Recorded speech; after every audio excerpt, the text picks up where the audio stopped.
অব্যাহতি প্রদান করা হয়েছে। হয়তো 1-2 বছর পরে এমনিতেই তো হয়তো কমিটি থাকবে না। এখনো আমি বিশ্বাস করি মৃত্যুর আগ পর্যন্ত আমি জয় বাংলার লোক।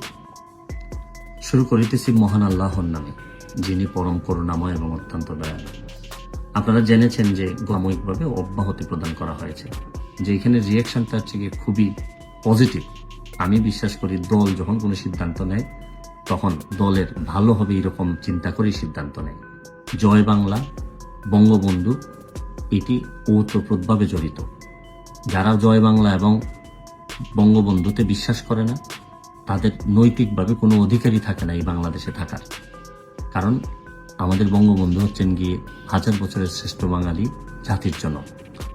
আমি শুধু এই কথাটুকু বলার চেষ্টা করেছি যে এটি বুকে ধারণ করতে হয় এবং এটা সব সময় বাংলাদেশ এই স্লোগান, যা জয় বাংলা এবং জয় বঙ্গবন্ধু, এই স্লোগানটি সব সময় হবে বাংলাদেশের স্বার্থে, আওয়ামী লীগের স্বার্থে, আপামর মানুষের স্বার্থে।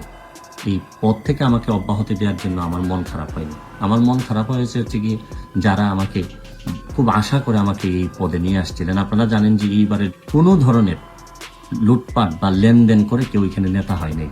আর আমি বিশেষ করে ক্ষমা প্রার্থী হচ্ছে কি যারা আমার দল করেন বা আমরা একই আদর্শের সৈনিক, তারা যদি কোনো কারণে কষ্ট পেয়ে থাকেন এটার জন্য আমি খুবই ক্ষমা প্রার্থী। তবে একটা কথা বলতে চাই, দেখেন আজকে আমাকে অব্যাহতি প্রদান করা হয়েছে। হয়তো 1-2 বছর পরে এমনিতেই তো হয়তো কমিটি থাকবে না। এখনো আমি বিশ্বাস করি মৃত্যুর আগ পর্যন্ত আমি জয় বাংলার লোক, আমি বঙ্গবন্ধুর আদর্শের লোক।